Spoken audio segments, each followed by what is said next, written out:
1942 খ্রিস্টাব্দ, বাংলা 1349 সাল।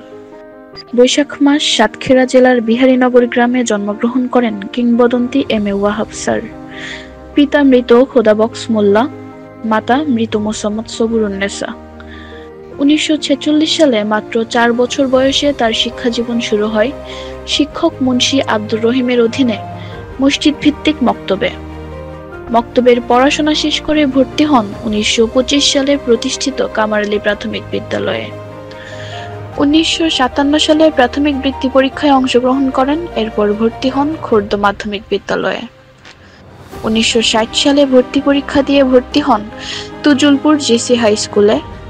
1962 সালে east Pakistan secondary education board ঢাকার অধীনে ম্যাট্রিকুলেশন পরীক্ষায় অংশ নেন এবং সাফল্যের সাথে উত্তীর্ণ হন। একই বছর আইএ ক্লাসে ভর্তি হন সাতক্ষীরা কলেজে। 1964 সালে আইএ পাশ করে সাতক্ষীরা কলেজে ভর্তি হন বিএ কোর্সে। এইচএসসি পাশ করার আগের দিন পান যোগীখালী প্রাইমারি স্কুলের প্রধান শিক্ষক হওয়ার নিয়োগপত্র। 1966 সালে সাতক্ষীরা কলেজ থেকে বিএ পাশ করেন। এরপর 1967 সালে প্রথম চাকরির উদ্দেশ্য নিয়ে ঢাকা যান। পরবর্তীতে ঢাকা বিভাগীয় কমিশনার অফিসে চাকরি জীবন শুরু করেন তিনি। সাল 1968। ঢাকা থেকে ছুটিতে বাড়ি আসেন সদ্য প্রতিষ্ঠিত কামার আলী খানে সবুর জুনিয়র হাই স্কুলের চরম সংকটে দায়িত্ব গ্রহণ করেন। এলাকাবাসীর চাপে চাকরি এবং এলএলবি পড়া ত্যাগ করে স্কুলের প্রধান শিক্ষক হিসেবে দায়িত্ব গ্রহণ করেছিলেন তিনি। চাকরি জীবনের শুরুতে তিনি ভাষাবিজ্ঞানী ডক্টর মোহাম্মদ শহীদুল্লাহ এবং জাতীয় কবি কাজী নজরুল ইসলামের আশীর্বাদও লাভ করেছিলেন। ঢাকা কমিশনার অফিসে চাকরিকালীন সময়ে ঢাকা বিভাগীয় কমিশনার দাপুটে সিএসপি অফিসারকে সংক্ষেপে অর্থপূর্ণ শব্দগুচ্ছ দিয়ে লেখার পরামর্শ দিয়েছিলেন তিনি। পরবর্তীতে বিভাগীয় কমিশনার খুশি হয়ে তাকে অফিসের গুরুত্বপূর্ণ নোটশিট লেখার দায়িত্ব দেন। ফুটবলে প্রথমে গোলকিপার এবং পরে সেন্টার ফরওয়ার্ড হিসেবেও খেলেছেন। বাংলাদেশ শিল্পকলা একাডেমি পুরস্কার প্রাপ্ত বাবু মুকুন্দ ঘোষের কাছে যাত্রা অভিনয়ের হাতেখড়ি হয় সোনাইদিঘি পালা দিয়ে। এছাড়া করেছেন প্রায়শ্চিত্ত, সিরাজউদ্দৌলা, সোহরাব রুস্তম, বর্গী এলো দেশে, যাত্রাপালায়। গ্রামের মানুষের দুর্দশার কথা চিন্তা করে হোমিও ডাক্তারিও শুরু করেছিলেন তিনি। পরে অ্যালোপ্যাথি চিকিৎসার উপর প্রশিক্ষণ গ্রহণ করেন।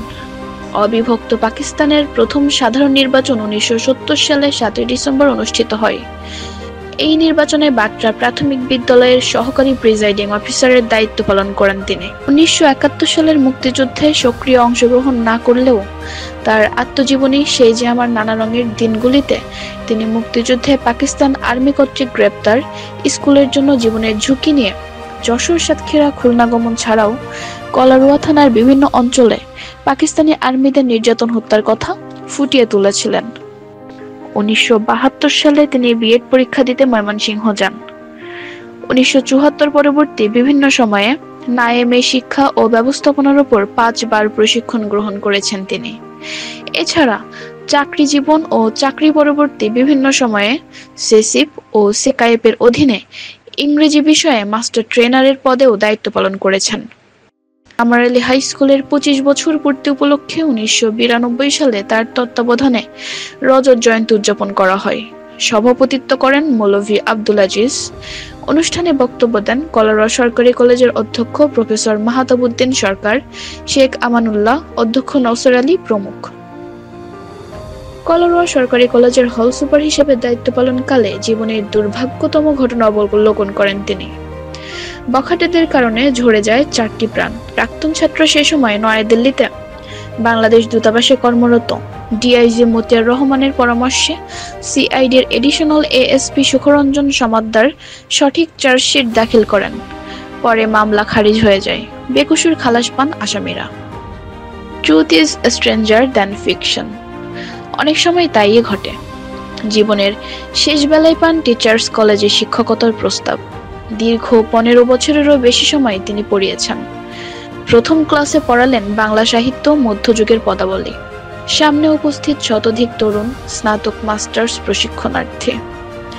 ইংরেজি সাহিত্যে love at first sight on looking to Chapman Homer উদ্ধৃতি দিয়ে তুলনামূলক বিশ্লেষণ সহকারে বৈষ্ণব সাহিত্য আলোচনা করলেন। পিন পতন নীরবতায় সবাই শুনল।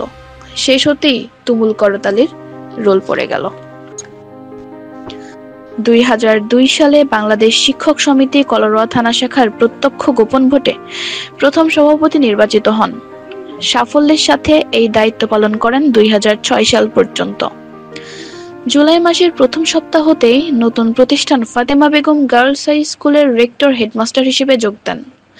তার অধীনে এই বিদ্যালয় 2009 সালে এসএসসি পরীক্ষায় অংশ নিয়ে ঈর্ষণীয় ফলাফল করেন।